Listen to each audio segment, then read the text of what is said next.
आपको गौ माता को मीठा भोजन कराना है। खुद भोजन ग्रहण करने से पहले आपको ये चीज़ करना है कि डेली 9 दिन तक करना है। ये चीज़ करेंगे तो आपको करोड़ों गुना फल की प्राप्ति होगी। और डेली 9 दिन तक गौ माता को मीठा भोजन कराते हैं और 9वें दिन आपको भोजन कराने के बाद कुछ कन्याओं को जरूर भोजन कराना चाहिए। शब शुक्ल है तुम्हारी शरणा, तुम रक्षक का हो को डरना। हेलो भक्तों, राम राम एंड जय हनुमान। कैसे हैं आप सब? आई होप कि आप सब बहुत अच्छे होंगे। प्रभु श्री राम एंड हनुमान जी के आशीर्वाद से अपने अपनी लाइफ में बहुत ही अच्छे से रह रहे होंगे। जैसा कि आप लोगों को पता ही है कि नवरात्रि स्टार्ट होने वाली है। 30 मार्च से नवरात्रि स्टार्ट है। 30 मार्च से स्टार्ट होके और 7 अप्रैल को समाप्त है। तो इन दिनों में आप माँ भगवती की पूजा कैसे कर सकते हैं? तो नवरात्रि में मतलब 9 दिन की पूजा हम कैसे करें, किस विधि विधान से करें? कि जैसे कुछ लोग होंगे कि वो जॉब से मतलब उनको टाइम नहीं मिलता होगा, वो बहुत बिजी हैं इस टाइम कि वो 9 दिन का व्रत नहीं रख सकते, कलश स्थापना नहीं कर सकते, उस विधि विधान से माँ भगवती की पूजा नहीं कर पा रहे हैं। तो बहुत ही ईजी तरीके से बहुत कम समय में आज की पूजा हम बताने वाले हैं कि माँ भगवती की पूजा बहुत कम समय में आप लोग कैसे कर सकते हो।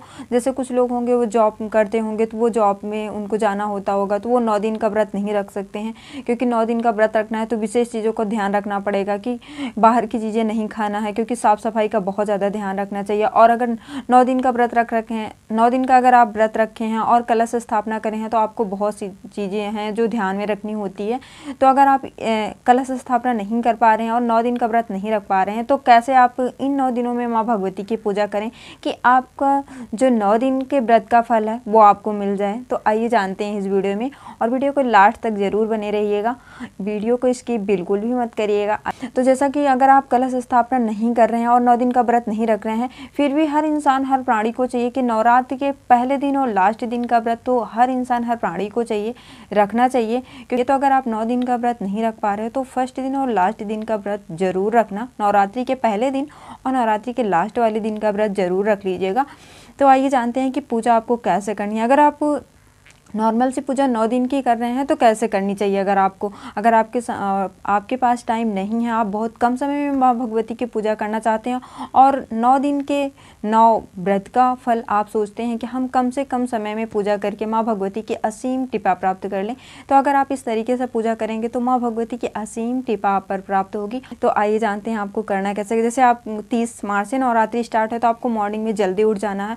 अगर आप ब्रह्म मुहूर्त में पूजा करेंगे तो आपके लिए बहुत ही अच्छा होगा। अगर आप ब्रह्म मुहूर्त में पूजा करते हैं तो वो आपके लिए बहुत अच्छा होगा। अगर ब्रह्म मुहूर्त में नहीं कर पा रहे हैं तो भी आप 6 से 9 बजे के बीच में तो पूजा हो जानी चाहिए। तो आप 6 से 9 बजे के बीच में आपको पूजा कर लेनी है। जैसे सबसे पहले 30 मार्च से नवरात्रि स्टार्ट है, आपको मॉर्निंग में उठ जाना है, स्नान करना है। स्नान आदि के बाद अगर आप माता की चौकी लगा रहे हैं तो आप माता को चौकी पे विराजमान कर लीजिएगा। आसन वगैरह लगा के आप जैसे भी आप विराजमान करना चाहते हैं वैसे मेरी वीडियो एक पड़ी हुई है, आप उसको देख सकते हैं कि माता की चौकी कैसे लगानी है, कैसे माता को स्थापित करना है, तो आप वहां से आप देख सकते हैं।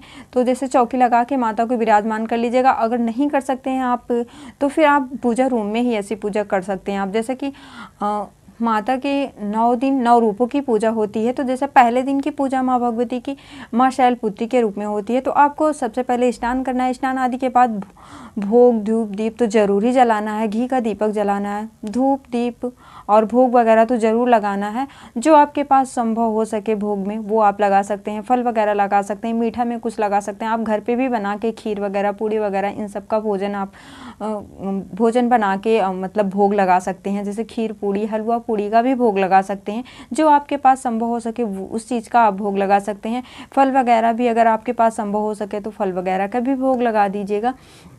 और सबसे इम्पॉर्टेंट बात है कि आप लोग को इस चीज़ को ज़रूर ध्यान रखना है कि इन 9 दिनों में अगर आप नॉर्मल से पूजा कर रहे हो, कलश स्थापना नहीं कर रहे हो, फिर भी इन चीज़ों को ज़रूर ध्यान में रखना है कि आपको लहसुन प्याज मांस मदिरा नहीं खानी है। अगर आप चाहते हो कि माँ भगवती की असीम कृपा बनी रहे, माँ लक्ष्मी के आपके यहाँ कभी धन धान्य की कभी कमी ना हो, तो आप इन 9 दिनों में मांस मदिरा लहसुन प्याज तो अवॉइड कर दीजिएगा बिल्कुल। इसको तो 9 दिन के लिए त्याग दीजिएगा। आप लोग को माता की अगर चौकी लगाए हैं तो चौकी के सम्मुख आसन लगा के खुद भी बैठना है और आपको आसन पे ही बैठ के पूजा करनी चाहिए। आप नवरात्रि की पूजा कर रहे हैं वो नॉर्मल सी, अगर आप घर पे डेली पूजा कर रहे हैं तो भी आपको आसन पे बैठ के ही पूजा करनी चाहिए।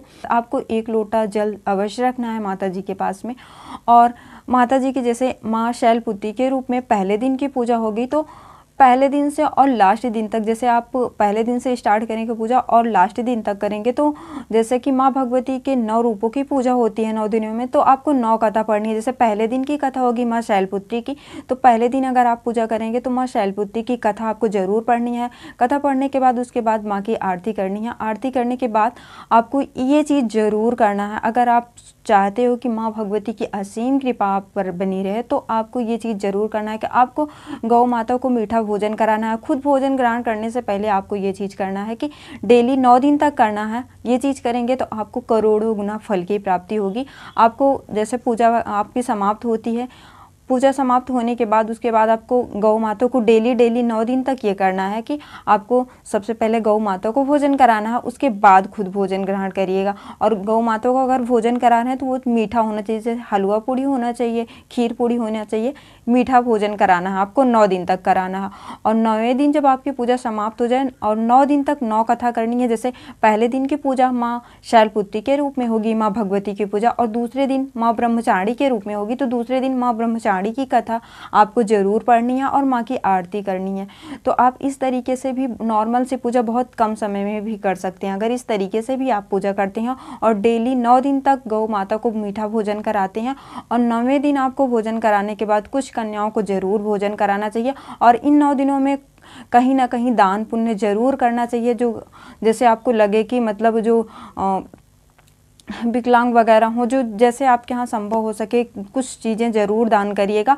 और 9वें दिन जब आप कन्या को भोजन कराइएगा तो लाल वस्त्र जरूर दान करिएगा। इससे आपकी आर्थिक स्थिति मजबूत होगी और माँ भगवती की असीम कृपा आप पर बनी होगी और जो भी आपकी कामना होगी अवश्य पूर्ण होगी। तो आपको लाल वस्त्र जरूर से ज़रूर दान करना है और 9वें दिन कन्या को जरूर आपको भोजन करा के उसके बाद माँ की विदाई करनी है। तो आपको 9वें दिन पे भोजन जरूर कराना है। तो आई होप अगर इस तरीके से आप पूजा करेंगे तो इन 9 दिनों में आपको करोड़ों गुना फल की प्राप्ति होगी और माँ भगवती की असीम कृपा आप पर रहेगी और आपके यहाँ कभी धन धान्य की कमी नहीं होगी। आपको लहसुन प्याज जरूर ध्यान में रखना है कि इन 9 दिन में नहीं खाना है आपको। तो आप इस तरीके से भी 9 दिन की पूजा कर सकते हैं बहुत ही कम समय में, क्योंकि बहुत ज़्यादा आपको विधि विधान से पूजा नहीं करनी है। अगर आप कलश स्थापना नहीं कर रहे हैं तो आप नॉर्मल से पूजा ऐसे कर सकते हैं कि आप स्नान करिए, उसके बाद माँ की अगर आप चौकी लगाए हैं तो चौकी के सम्मुख आप आसन लगा के बैठ जाइए।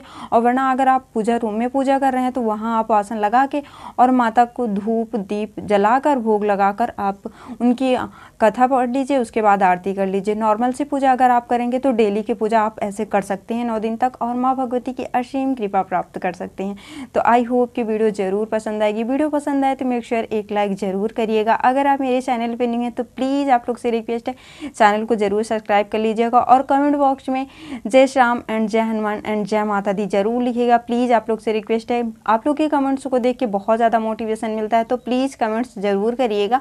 मिलते हैं नेक्स्ट वीडियो में आप सभी भक्तों से। जय श्री राम एंड जय हनुमान।